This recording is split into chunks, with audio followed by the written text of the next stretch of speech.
তো আজকে দেখাবো ইলিশ মাছের রেসিপি, ইলিশ মাছের ঝোল। তো ইলিশ মাছগুলো আমি হলুদ আর লবণ দিয়ে মাখিয়ে রেখেছি। এখন হালকা করে একটু ভেজে নেব, বেশি ভাজবো না, একটু হালকায় ভাজলেই হবে। ইলিশ মাছ না ভাজলেও চলে। তো আমি একটু হালকা ভেজে নেব।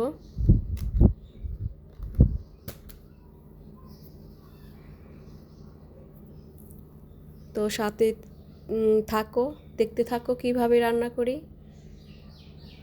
আর এই রেসিপিটা দেখে অবশ্যই রান্না করে খেয়ে দেখবে, খুব ভালো লাগবে।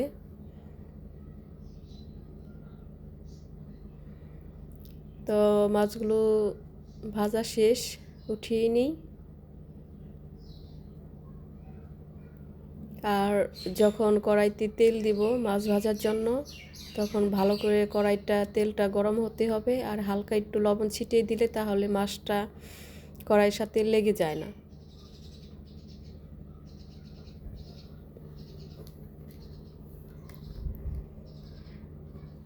তো আরগুলি ছিল একটু, ওগুলো ভেজে নিই। এখন এই মাছের তেলের মধ্যেই জিরা তেজপাতা দিয়ে দিব আর আলু দিব। তো আলুটা দিয়ে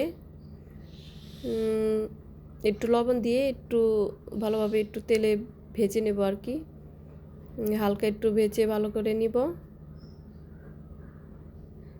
তারপর এটার মধ্যে বেগুন দিব আর পটল দেব।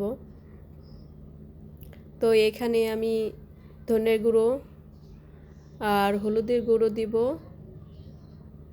আর লবণ, মরিচের গুঁড়ো। তো এগুলো দিয়ে ভালোভাবে কষিয়ে নিব। যেমন সবজি থাকবে ওই অনুযায়ী আর কি সব মশলা দিতে হবে।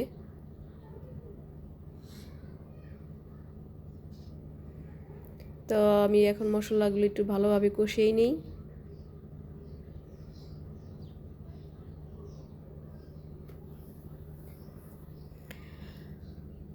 তো এখানে আমি বেগুন আর ইটা দিয়ে দিয়েছিলাম। তো এখন কষানো শেষ, তো ঝোলটা দিয়ে দিলাম। আর ইলিশ মাছের ঝোল খেতে তো সেই মজা লাগে। তো ঝোলটা একটু শুকিয়ে আসুক, তারপর মাছগুলি দিয়ে দিব। তো এখানে আমি মাছগুলিও দিয়ে দিয়েছি। এখন ঝোলটা একটু শুকিয়ে আসলে জিরা গুঁড়ো দিয়ে নামিয়ে ফেলবো, আর কিছু দেব না, শুধু জিরার গুঁড়ো দিব, ভাজা জিরার গুঁড়ো। তো আমার রান্নাটা শেষ। তো